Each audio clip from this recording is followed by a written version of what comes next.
Hello there, मैं हूँ आयुष्मान और आप देख रहे हैं नो हाउ हाउ। आज के इस वीडियो में हम डिस्कस करने वाले हैं कि 10th क्लास में 9.7 CGPA से ज़्यादा कैसे ला सकते हैं। मैंने खुद लाया है 9.7 CGPA, आपको दिख रहा होगा स्क्रीन पे कहीं पे। एंड ये अचीव करने के लिए कुछ चीज़ें करनी पड़ती है, वो तो ऑब्वियस है। सो शुरू करते हैं with our first topic which is time management. अब ये सबसे इम्पॉर्टेंट टॉपिक है क्योंकि अगर टाइम ही नहीं है तो कर क्या सकते हो तुम, लसन कुछ करने मिलेगा, राइट। तो मैं खुद का स्केड्यूल बोलता हूँ। मैं जब 10th में था तब कैसे सब करता था, 6 घंटे सोता था, 10:30 से 4:30, फिर 9 घंटे की आई थिंक स्कूल और वही कोचिंग ट्यूशन वगैरह होती थी। वो थी सुबह के 8:30 से 5:30 तक। उसके बाद घर आके जो टाइम पास करना 1-1.5 घंटा, उसके बाद पढ़ाई, बस, ज़्यादा कुछ नहीं है। सुबह के टाइम पे उठता था, थोड़ा आदत है थोड़ी सी एक्सरसाइज करने की, वो कर लेता था, फिर पढ़ाई करता था। तो द फर्स्ट पॉइंट इज़ कि दिन का बस 7 घंटा सोना है, ठीक है। 6 से 7 घंटा, 8 घंटा लसन सोना है। अगर तुम टॉपर टाइप हो तो ठीक है, सो जाओ 8 घंटा, लसन फ़र्क पड़ता है। बट अगर तुम एक ठीक ठाक से बच्चे हो तो 7 घंटा सो जाओ, बस से 7 घंटा सोना है। और फिर स्कूल के 8 घंटे हो जाते हैं, बाकी का 2-3 घंटा एक दिन में जो भी एक टाइम पास का काम रहता है, खाना पीना, नहाना धोना, सब रेडी होना वगैरह। फिर स्कूल में जो होमवर्क्स और प्रोजेक्ट देते हैं उसका तो 2 से 3 घंटा लगता ही है। फिर लास्टली आता है हम कितने घंटे पढ़ें, जो कि 4 से 5 घंटे एक दिन का बहुत है, सीरियसली बहुत है। अगर तुम परफेक्टली अपना एक क्या बोलते हैं कॉन्सेंट्रेशन लगा के पढ़ोगे तो फिर 4 से 5 घंटा दिन का बहुत है, ठीक है। और तुम जब पढ़ते हो उसको 90 मिनट साइकिल्स में पढ़ो, 90 मिनट पढ़ो, मतलब 1.5 घंटा पढ़ो, एक 15 मिनट ब्रेक लो, फिर से 90 मिनट पढ़ो, बस वैसे। और अगर तुमको 90 मिनट फोकस करने में इशू हो रहा है कि तुमको आदत नहीं है इतने लंबे सेशंस के लिए बैठने की, तो फिर तुम क्या करो, आधे घंटे का सेशन करो, आधा घंटा पढ़ो, 5 मिनट का ब्रेक लो, आधा घंटा पढ़ो, 5 मिनट का ब्रेक लो, वैसे ही। बट तुम्हें डिसिप्लिन रहना है और कॉन्सेंट्रेशन के साथ पढ़ना है, ठीक है। और कितना टाइम पढ़ना है ये तो मैंने बोल दिया है, तुम अपने स्केड्यूल के हिसाब से ये सेट कर सकते हो, क्योंकि सबका स्केड्यूल सेम नहीं रहता। किसी लोगों का कुछ लोगों का जो ट्यूशन और स्कूल रहता है वो 9 से 10 घंटे होता है, कुछ लोगों का 7 से 8 घंटे होता है, इसलिए। और कुछ लोगों का अलग स्पोर्ट्स के लिए कोचिंग वगैरह भी होता है। फिर है हमारा नेक्स्ट टॉपिक, जो कि हम अपने सब्जेक्ट्स को प्रायोरिटाइज कैसे करें। तो first, give the most priority to maths and science, especially physics और chemistry। इन सब सब्जेक्ट्स को अपने टॉप पे रखो, ठीक है। अगर तुम पढ़ाई कर रही हो तो अगर ये सब्जेक्ट्स हैं तो ट्राई करो कि हर रोज़ ये सब सब्जेक्ट्स थोड़ा पढ़ने का, क्योंकि ये सब्जेक्ट्स जो है ये थोड़े से टफ होते हैं comparatively when compared to other subjects. Then second is social studies और बायोलॉजी।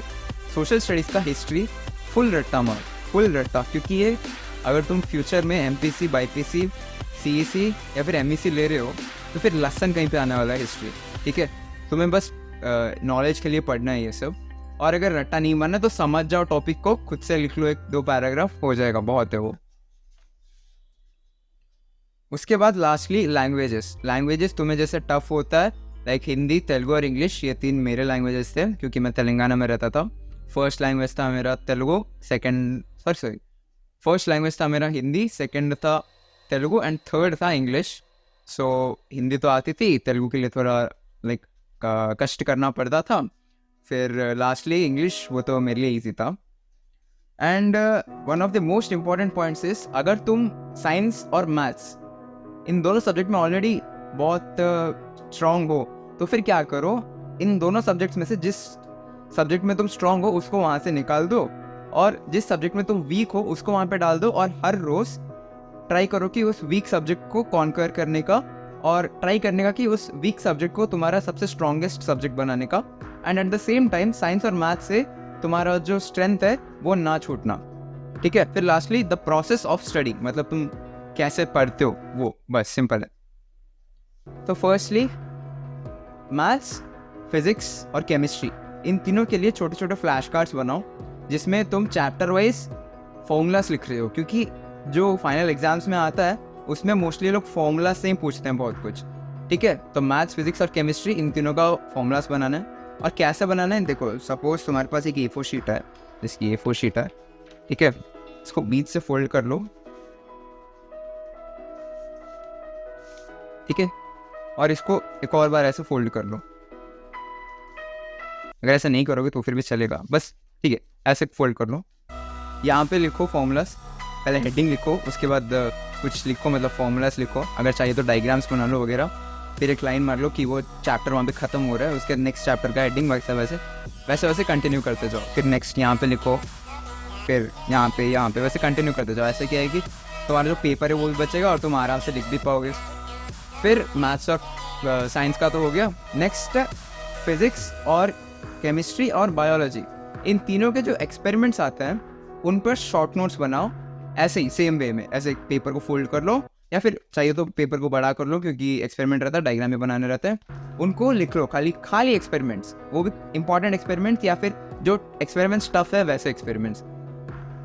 तो मैंने भी सेम किया था, मैंने एक पेपर लिया था, उस पर लिख लिया था सब कुछ। फ़ोटोज़ मिलेंगे तो दिखा दूंगा, क्योंकि वो पेपर्स मैंने अपने जूनियर्स को दे दिए हैं। तो वही बस अपने केमिस्ट्री, फिज़िक्स एंड बायोलॉजी के जो एक्सपेरिमेंट्स है वो लिख लो।